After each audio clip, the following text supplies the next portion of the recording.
Hi friends, welcome to my channel Avinash Agarwal. आज का हम लोग का टॉपिक है व्हाट इज एमएसएमई एंड उद्योग आधार विथ इट्स बेनिफिट।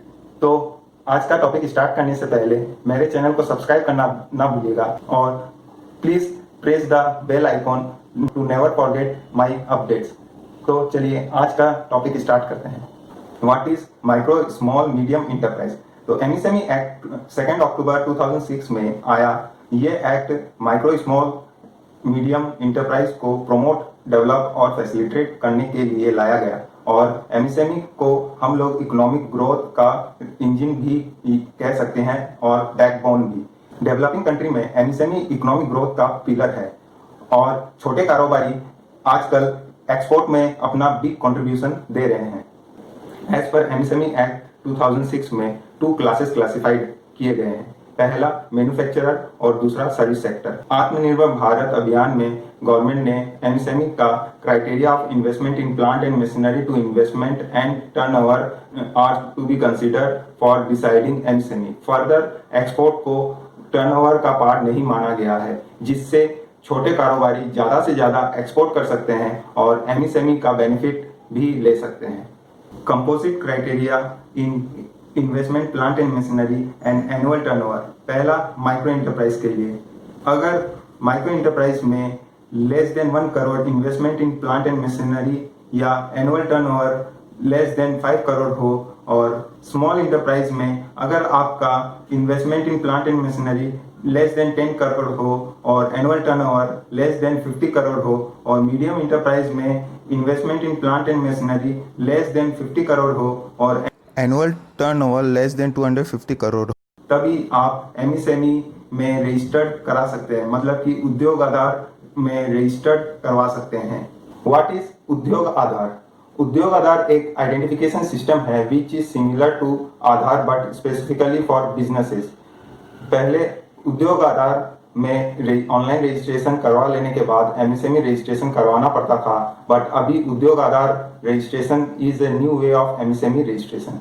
अब अपना नेक्स्ट पॉइंट है बेनिफिट ऑफ एमएसएमई रजिस्ट्रेशन। तो पहला है कि एमएसएमई रजिस्ट्रेशन होने से आपको अप टू 5 करोड़ तक का लोन मिल सकता है, जिसका रेट ऑफ इंटरेस्ट स्टार्ट होता है 8% पर एनम, और ये स्कीम को सीजीटी एमएससी भी कहा जाता है, मतलब कि credit guarantee fund trust for MSMEs. और सेकंड पॉइंट ये है कि रिसेंटली गवर्नमेंट ने आत्मनिर्भर भारत स्कीम लाया है, जिसमें गवर्नमेंट ने emergency line of credit extend किया है 20% of the outstanding amount as on 29 February 2020 as collateral free. Borrower जिनका 25 करोड़ तक का लोन आउटस्टैंडिंग हो और 100 करोड़ का टर्नओवर हो, वही ये स्कीम का फायदा उठा सकता है। ये लोन में आपको 4 ईयर का tenure with a moratorium of 12 month on principal repayment and no credit guarantee fee to be charge. Third point ये है कि नॉर्मल सिनेरियो में अगर बोरोवर 90 डेज के अंदर लोन का इंस्टॉलमेंट अमाउंट पेमेंट ना कर पाए तो उसके अकाउंट को एनपीए कर दिया जाता है, मतलब कि नॉन परफॉर्मिंग एसेट। और यही अगर आपका एंटिटी एमएसएमई रजिस्ट्रेशन है तो 90 डेज की जगह आपको 180 डेज का टाइम लिमिट मिलता है। कुछ इंपॉर्टेंट पॉइंट्स हैं जो एग्जिस्टिंग एमएसएमई रजिस्ट्रेशन इंटरप्राइज के लिए आए हैं अंडर नोटिफिकेशन डेटेड 26 जून 2020।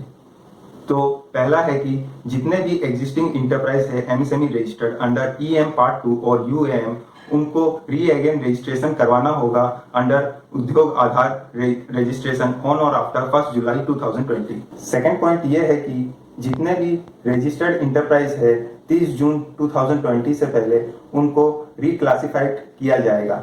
और थर्ड पॉइंट ये है कि 30 जून 2020 से पहले जितने भी एग्जिस्टिंग रजिस्टर्ड इंटरप्राइज ने उद्योग आधार में रजिस्ट्रेशन करवाया था, उनका रजिस्ट्रेशन का वैलिडिटी 31 मार्च 2021 तक है, मतलब कि 1 अप्रैल 2021 से फिर से उनको रजिस्ट्रेशन करवाना पड़ेगा। और फोर्थ पॉइंट ये है कि an enterprise registered with any other organisation under the ministry of micro small and medium enterprise cell registered itself under Udyog Aadhaar. अब अपना नेक्स्ट टॉपिक है कि who can avail the benefit under MSME registration. तो पहला manufacturer, दूसरा service provider, तीसरा trader with manufacturer और service provider. मतलब कि जिसका बिजनेस सिर्फ ट्रेडर का हो वो एमएसएमई रजिस्ट्रेशन में कवर नहीं है, मगर जिसका ट्रेडिंग बिजनेस के साथ मैन्युफैक्चर या सर्विस प्रोवाइडर का हो वो एमएसएमई रजिस्ट्रेशन में कवर्ड है। मतलब कि वो एमएसएमई का बेनिफिट ले सकता है।